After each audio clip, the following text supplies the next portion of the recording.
Unity of Houston is an inclusive church where we seek to understand and live the teachings of Jesus and other spiritual masters. At Unity, we welcome all people from all spiritual paths and every walk of life.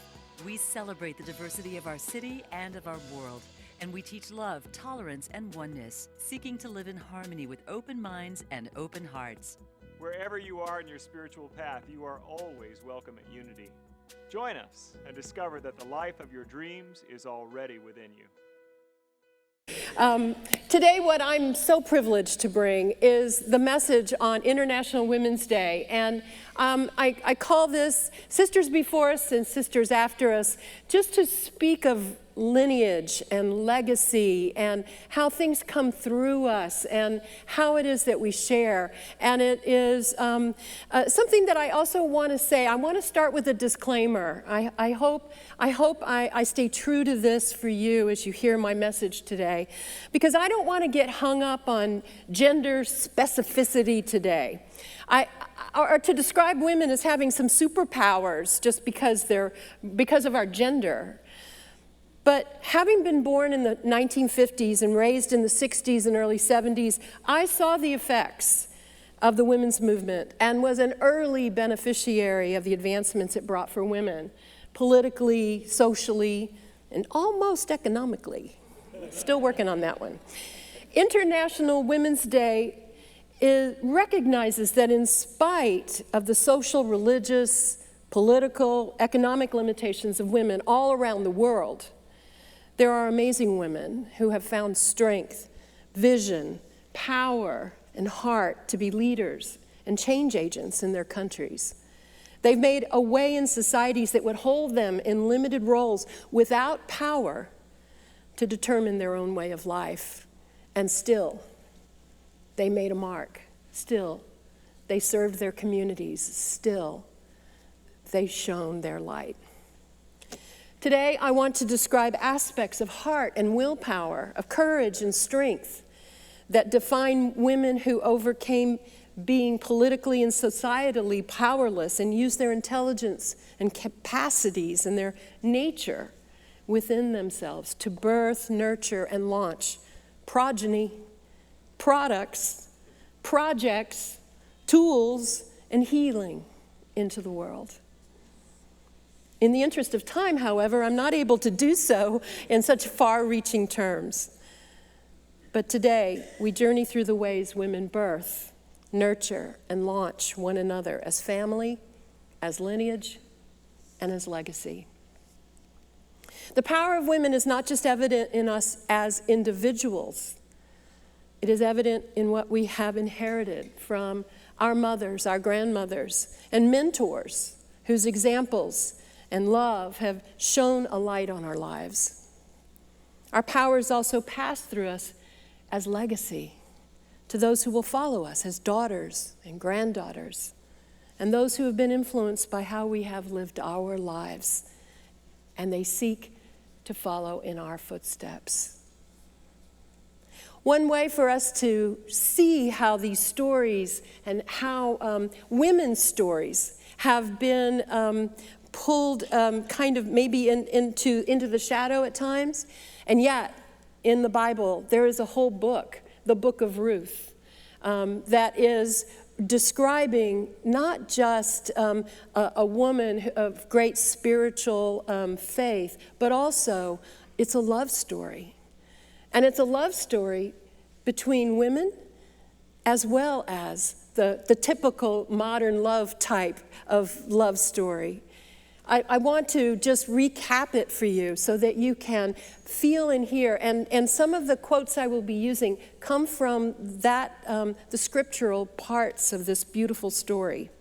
It starts out with Naomi, who she and her husband Elimelech moved to Moab, out of Judah. They're from Bethlehem originally. That's where their people are from. But there was a great famine, and Moab had food. And that's where they moved for several years. And they brought their sons up. Their sons grew up and got married to two women, to Orpah and to Ruth. And then, tragically, Elimelech died, followed by his sons 10 years later. It was at that time that Naomi decides to return to Judah, to her home, to her people, because the famine had come to an end.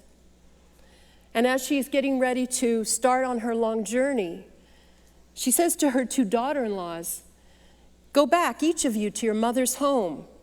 May the Lord show you kindness, as you have shown kindness to your dead husbands and to me. May the Lord grant that each of you will find rest in the home of another husband." Then she kissed them goodbye, and they wept aloud and said to her, "We will go back with you to your people." But Naomi said, "Return home, my daughters. Why would you come with me? Am I going to have any more sons who would become your husbands? Return home, my daughters. I am too old to have another husband. Even if I thought there was still hope for me, even if I had a husband tonight and then gave birth to sons, would you wait until they grew up? Would you remain unmarried for them? No, my daughters. It is more bitter for me than for you, because the Lord's hand is turned against me." What you need to know is that widows were at the mercy of extended family. They were at the mercy of whoever would, as she says there, Naomi sees at her age, she isn't likely to have another husband. Her sons that she had raised weren't there to take care of her in old age. So she was returning to her people in the hope that some extended family member may redeem her, it's what it's called, a way to provide for her and claim her as family and care for her. It is part of the Jewish law to provide for the widows and for the orphans. So they're all at risk, all three of them. So that's why her daughters-in-law clung to her as well, because she is her family, and you can feel the love that they have. At this, they wept aloud when she tried to tell them to stay behind. Then Orpah kissed her mother-in-law goodbye, but Ruth clung to her. "Look," said Naomi, "your sister-in-law is going back to her people and her gods. Go back with her." But Ruth replied, "Don't urge me to leave you or to turn back from you. Where you go, I will go. And where you stay, I will stay.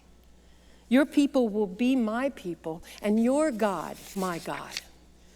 Where you die, I will die, and there I will be buried. May the Lord deal with me, be it ever so severely, if even death separates you and me." When Naomi realized that Ruth was determined to go with her, she stopped urging her. So the two women went on until they came to Bethlehem. And as they approached, Naomi returned from Moab, accompanied by Ruth the Moabite, her daughter-in-law, in Bethlehem as the barley harvest was beginning. Ruth went out into the fields behind the harvesters to glean what was left behind, as was the Judaic law, to provide for widows and orphans. After the harvesters had gleaned, they were supposed to, be a little messy, not take every single head of grain, knowing that there would be those who were in need. And this was a part of the understanding. This was law. This was God's will. As it happened, she went into the field of Boaz, who was related to Naomi's husband Elimelech. And he noticed her and inquired about her. And he came to her and told her to glean in his fields only and follow the women in the harvest. He gave orders that the men should not touch her and let her drink the water from their jars. At this, she bowed down with her face to the ground, and she says, "Why have I found favor in your eyes, that you notice me, a foreigner?" Boaz replied, "I've been told all about you, what you have done for your mother-in-law since the death of your husband, how you left your father and mother and your homeland and came to live with a people you did not know before. May the Lord repay you for what you have done. May you be richly rewarded by the Lord, the God of Israel, under whose wings you have come to take refuge." Shows the kind of person Boaz is. After a time of this protection by Boaz, Naomi now begins to see and hatch a plan for Ruth to present herself to him, asking for him to claim her as part of Naomi's family and to be her guardian redeemer. He's stunned by her request when she makes it to him. And he says, "The Lord bless you, my daughter. This kindness is greater than which you have shown earlier. You have not run after the younger men, whether rich or poor. And now, my daughter, don't be afraid. I will do for you all you ask. All the people of my town know that you are a woman of noble character. And although it is true that I am a guardian redeemer of your family, there is another who is more closely related than I. Stay here for the night, and in the morning, if he wants to do his duty as your guardian redeemer, good, let him redeem you. But if not, as surely as the Lord lives, I will do it. In case you didn't see this coming, Boaz ends up marrying Ruth, and she conceives a son. But what you may not know is what happens next. When the child is born, Naomi takes the boy into her arms and cares for him. The women living here and there said at the time, Naomi has a son. And they named him Obed. He would become the father of Jesse, who was the father of David, who would be the king of Israel. Through such love, the lineage of a people was carried from one woman's heart to another woman's heart into love. The love of disenfranchised widows brings future greatness that defines their people. Deborah and Esther also are prominent in the Hebrew scriptures, leaders of their communities. Deborah is judge of the people. She was a spiritual guide for the commander of the army. She gave directions for them to be successful in battle. She channeled what God's will was for them and gave direction, and she was listened to and followed. Esther was the wife of a king, and despite her status as queen, she didn't hold the power except what she could secure by carefully appealing to the king. In fact, she had to be so careful that unless she was called into the court, if she should appear on her own to speak to the king, her husband, she could be killed instantly. She had to wait and know what her place was and how to use the power that was available. She used the politics of the king's court to stop a massacre of her people, the Jews, that was planned by one of the court officials. Both of these leaders carefully navigated the limitations of their social status and used the position God placed them in to save their communities from destruction. It is often the disenfranchised and those without power that can see most clearly what needs to change to make things better. That's why we're all needed in that work. It is holy work. Throughout time, women have been the gatherers of food, while men have been the hunters. Becoming familiar with what plants are good to eat, which are poisonous, and which have healing powers, have been the skills that have brought comfort and healing for millennia before the advent of modern medicine, with its emphasis on scientific methods that have made amazing advancements in longevity and health, but have often created distance between the healer and the sick. A story I want to share with you today comes from Kitchen Table Wisdom, a book by Rachel Naomi Remen, a physician herself. She was working with physicians in helping them to find a deeper sense of the healer inside of them. And she tells the story of this particular woman that she got a chance to work with. She says she calls her a very handsome and intimidating woman physician in her early 30s who is a highly successful general surgeon. The brilliance of her mind and the strength of her will was unusual even for this group, she says. In the discussions, hers was the voice which challenged opinions or questioned the logic of others' ideas. Often she was right, but the effect was to create a certain distance in the room and from her. I suspected that this sort of distance, Rachel says, lay between herself and life in general. And so for the exercise, she found herself paired with a male oncologist. Afterwards, he described the experience this way. He says, at first I thought I would just play it safe. But after Jane told me about the pain she usually has in her back, I decided to take a chance and tell her about my divorce, which was final last year. How hard it had become for me to trust women, he says. Jane asked me where I felt this pain, and I couldn't actually say it, so I just touched my heart. She nodded, and then I lay down on the rug and closed my eyes, and she sat next to me for a little while without touching me. I remember thinking that she probably was not going to touch me, and then suddenly I felt like crying. I was so surprised. I had not cried through this whole thing, but I didn't cry. And then Jane put the palm of her hand on my chest. I was really astonished by how warm her hand was, how gently and tenderly she touched me. A little at a time, the warmth of her hand seemed to penetrate my chest and surround my heart. I had a sort of strange experience. For a while there, it seemed to me as if she were holding my heart in her hand rather than just touching my chest. And that's when I felt the strength in her hand, how rock steady she was. And in a funny way, I could feel that she was really there for my pain, committed to being there. And suddenly, I felt I wasn't alone. That's when I started to cry. He turned to her, to Jane, and said, I had no idea who you were. Your patients are so lucky. Jane, at this time, was close to tears herself, and in a halting voice, she began to talk about all that she had felt and all that she had lost through her medical training.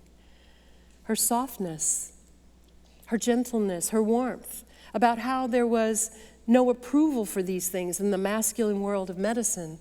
And so, in an effort to succeed as a physician, she had cut them off. The exercise had put her in touch with the pain of this. She had thought these parts of herself had been lost, and it meant a great deal to her to be seen and valued in this way. She said, you know, the patients never tell you this. By this time, it had become clear to every physician in the room that Jane was not just talking about herself, or even about other women doctors. She was speaking for all physicians who had been trained to deny their wholeness in the mistaken belief that this would enable them to be of greatest service to others. Dr. Rachel Raymond says, she was talking about us all.